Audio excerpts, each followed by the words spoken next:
What day is it?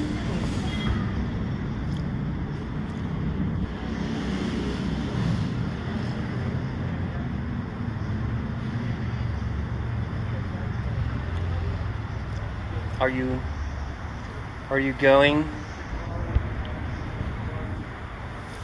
Okay, what day is it? I'm telling you, it's Taco Tuesday. And welcome to Taco Tuesday. It's me. Yeah, exactly. The person some people sometimes often call me Dave. Sitting outside my favorite Taco Tuesday restaurant, Papitos, and just chilling.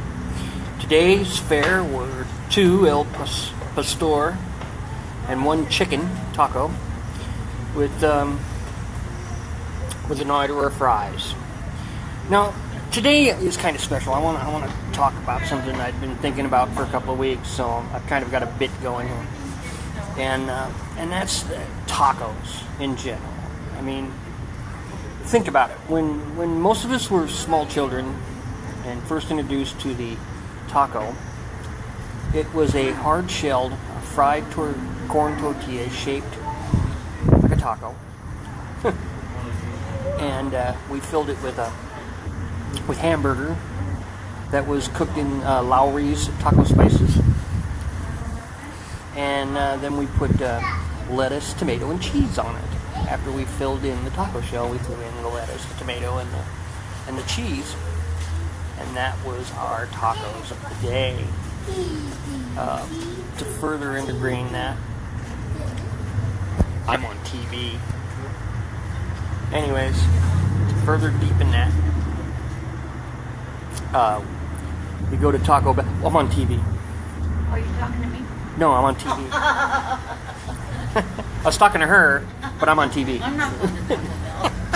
Forget about it.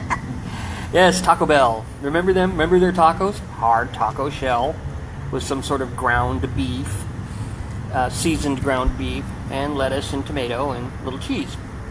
And of course, as we got up there, some of us would go to Taco Bell or go to Jack in the Box and get a taco from Jack in the Box. And I don't know why. I would never eat their damn tacos. They sucked. Let's face it. You take a half a hamburger patty, you sprinkle some Mexican spices on it, you put it in a tortilla, and you drop it in a rack and you set it in a rack and you drop it into deep fat fryer, and boom, there you go. You're cooking with Jack in the Box tacos. I don't even know if they put cheese or anything else in that. I think they were just disgusting. They were just gross. But then the tacos seemed to evolve, and the fast food places caught up. But it seemed that, maybe it was from friends of mine that were of the Mexican culture, or coming to places like this that were a little more authentic, and the taco evolved into a soft shell corn or flour tortilla, and the meat wasn't ground hamburger. It was diced or chopped, and it was also chicken, and it was pork, and now we have the carnitas is pork, and carne asada is beef, and chicken is chicken. No matter where you go, chicken licking is licking chicken. But anyways, then there's the al pastor, which is I think a pork, but it's done more like a shawarma or whatever on a roast on a spit. It's cooked. We shave it, and which is really good. It's all spiced up and whatever, and it's really good. So that's where our tacos have evolved. Of course, there's a papas, which is potatoes and whatnot, and those are usually fried. I found out, but that influenced the taco to where we are today, where I would have once called this maybe a street taco that you sell from a vendor, but it's actually more like a home taco from from your little house in Mexico or in Santa Ana or in my case Anaheim, and Fullerton, Bonaparte, where some of my friends lived, and they're really good. I mean, let's face it, for us gringos or Americans or whatever, the taco has evolved, and out of it came probably something that should be nationalized as a holiday, and that's Taco Tuesday. I try to come here every Tuesday. I like tacos. Who doesn't? What the hell? And I get along with the people here. They're very good people. The food's very, very good. I have more than just tacos here. I sometimes come for breakfast and whatnot. But that's kind of the bit I wanted to get on was, the evolution of a taco in our lives from somebody from the 60s, 70s into the 80s, 90s, and now this century. And I think maybe in this century or in the 90s somewhere, we caught up with the culture that brought us the taco to originally. We Americanized it and whatnot, because like if you're really into Mexican food and you really like Mexican food, there's some weird stories about it, like the nacho. The nacho is Mexican. It was made in a little cantina or whatever on the other side of the border of Texas, where there was an army base or a military base of some kind, and the wives would go over there for margaritas and whatever, and they wanted something to munch on, and the owner didn't have anything, but he threw chips and cheese and little beef and whatever together, and they called it nachos.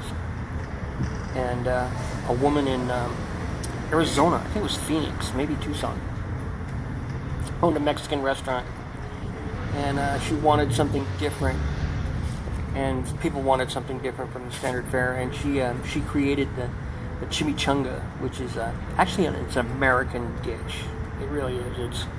It's crazy, but it's the Spanish or the Mexican Spanish culture, whatever. But it was created here in America. It's like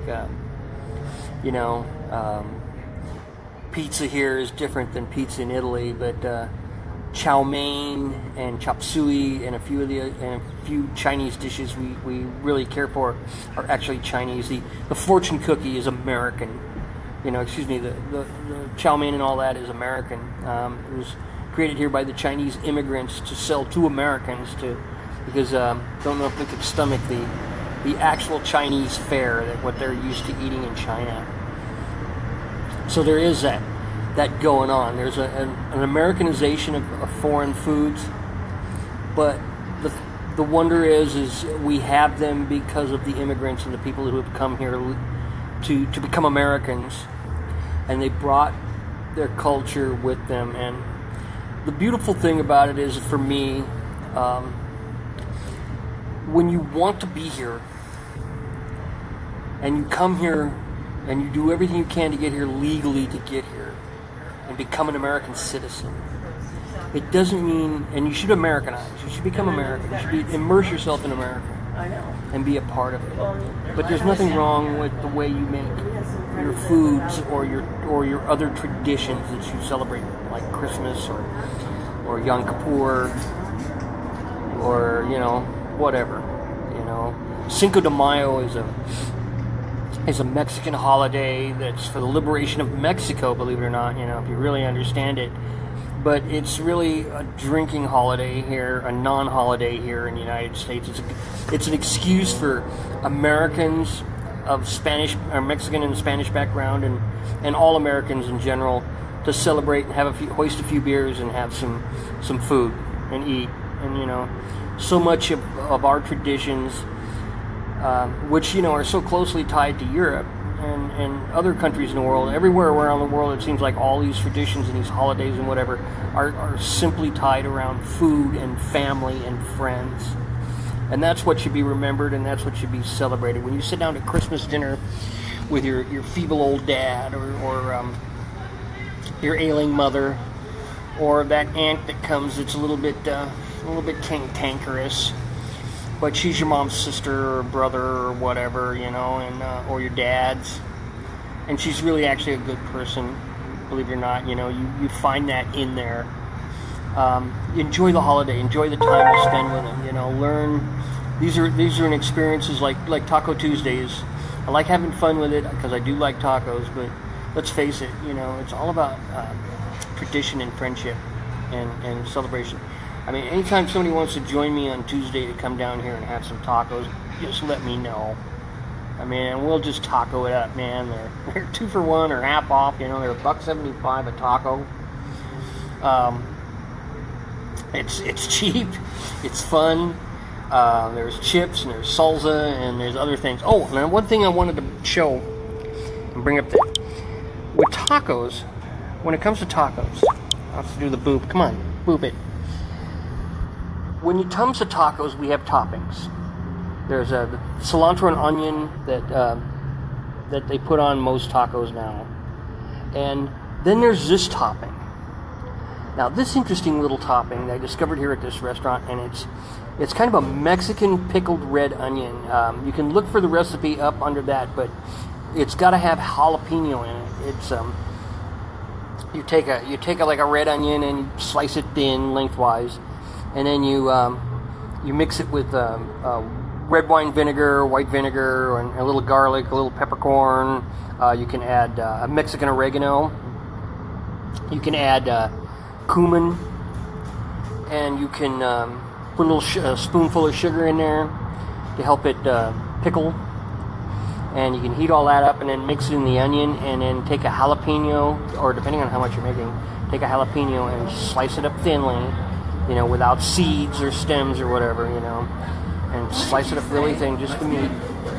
And you mix it all together in a bowl or whatever, and then put it in a jar or whatever, and let it pickle overnight or for a couple hours or whatever. And it's hot, it's spicy, it's very flavorful, and it's perfect for tacos and for throwing on beans and rice, and for throwing on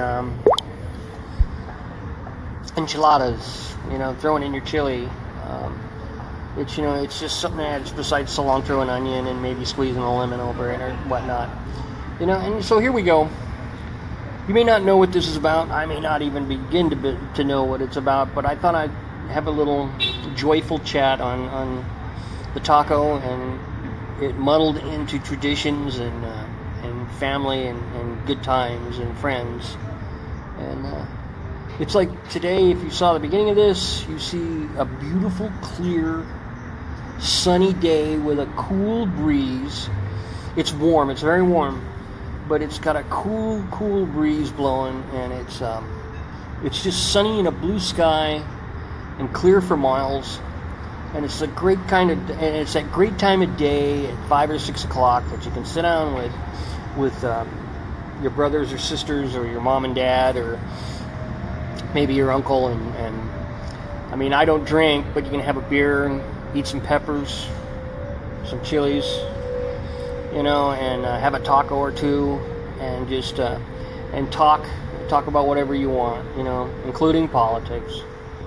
But you can talk about whatever you want: baseball, the economy. Why is Trump's hair so orange?